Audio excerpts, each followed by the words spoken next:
Hello everyone, I'm David and this painting is called Yer Bags Sir, and it's a little scene from Liverpool's dockside in the 1870s.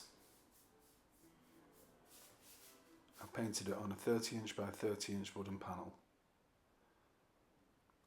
and you can see me there just blocking in the original drawing quite roughly and just getting a base down for shadows, getting some colour in like I'm doing there with the sky, just broadly putting in some colour and just getting a feel for the painting. You can see me there changing that building on the left because I didn't like it, so I've put another building in that's based on the warehouse buildings on Albert Dock. So about the painting itself, it's about a young boy of around 8 years old, Benny Bates, and he's one of the Liverpool street Arabs, as they were referred to at the time, in the late 1870s. A little lad in old tattered clothing and barefoot, but I put boots on him, and I'll try and explain that later. The characters are roughly based on the novel Her Benny by Silas Kitto Hocking, and he was a well-known Methodist public speaker and storyteller of the time, and he even served a while on Liverpool City Council. I've read, but don't quote me on that. Anyway, he was very popular in his time. Now, strangely enough, my own great-grandfather on my mother's side, Henry Smith, was a Methodist minister. I know, amazing, yeah. And I don't know, maybe that's why I ended up painting this piece based on this book. I don't know. Anyway, so you've got Benny stood on the Liverpool docks asking this particular gentleman if he can carry his luggage, hence carry your bags, sir, which I guess will be a commonly heard cry above the chaotic noise of the docks, where Hocking tells us the air was thick with the smell of tar and rope. The sound of chains and laughter mixed together. Voices rose from the wharf, men, horses, the cries of the gulls, and somewhere among them, a boy's call for work. And hopefully he'll get a farthing or two, or a penny, maybe more. And indeed, in the book, if you read it, a little girl called Eva Lawson gives Benny a shilling, but he doesn't spend it. He holds it for a keepsake. Like I say, if you read the book, you'll find out all about it. Anyway, any money he can make, he can then take back to his sister, Little Nell, and she's waiting for him on Church Street.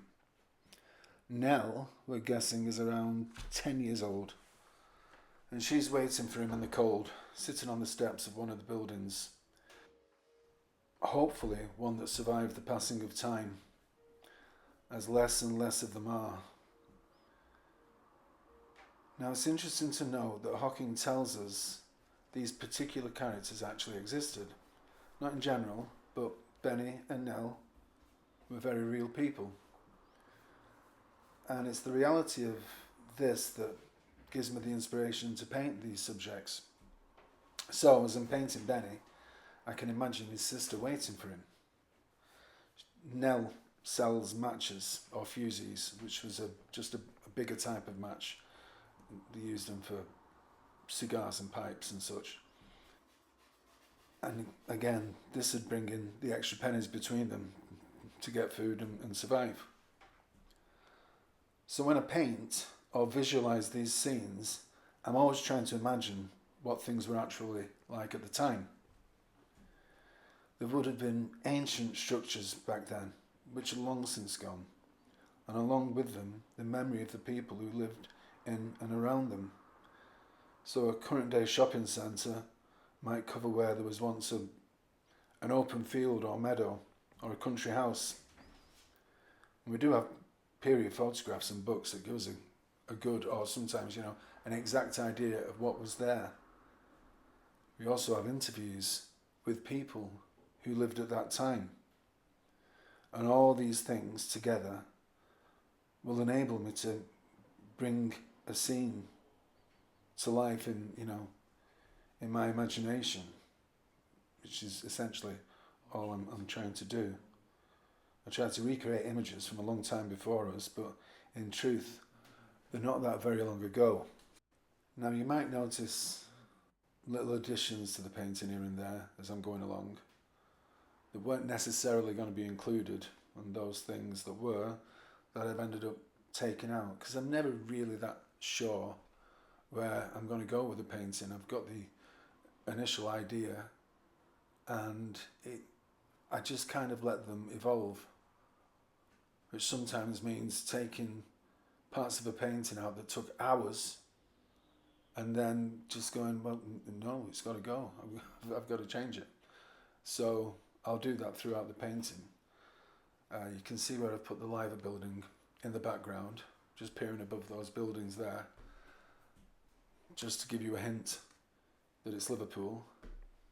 You can see where I've put the little gas lamp on the building on the left. That building's made up, by the way.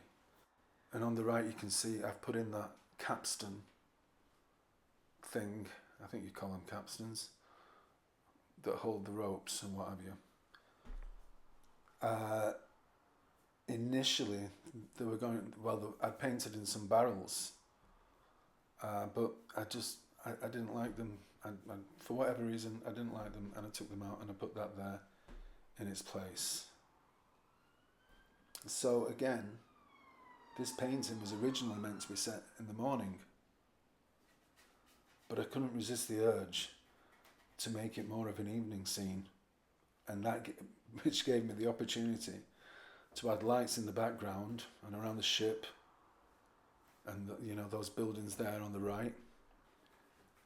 I can't resist putting in things like lamps and lights, and in fact shortly you're going to see me add the moon, which subconsciously I think I knew I was always going to. And so I did. I put the moon in, and I think it works, and I hope you do too.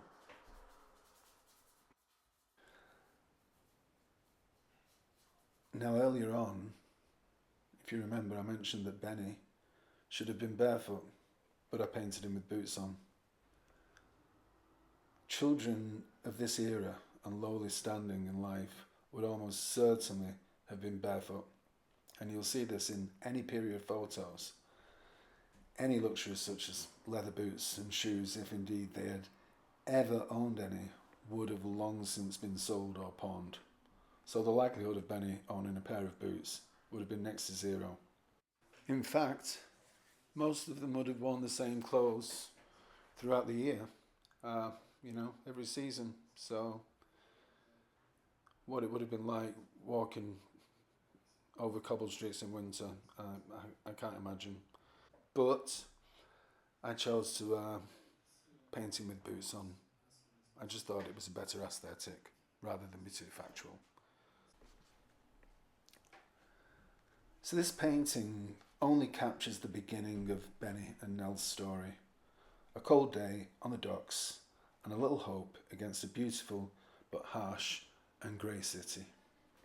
And what comes after this belongs to the pages of Her Benny by Silas Kitto Hocking. And I don't know, maybe you'll track the book down and read it. It's good. So, there you have it. Carry Yer Bags Sir, a tale of Liverpool street life. I hope you've enjoyed watching this painting take shape and hearing a little bit about the story that inspired it. And there's more of these to come, but for now, thank you for watching, and I'll see you next time. Thank you.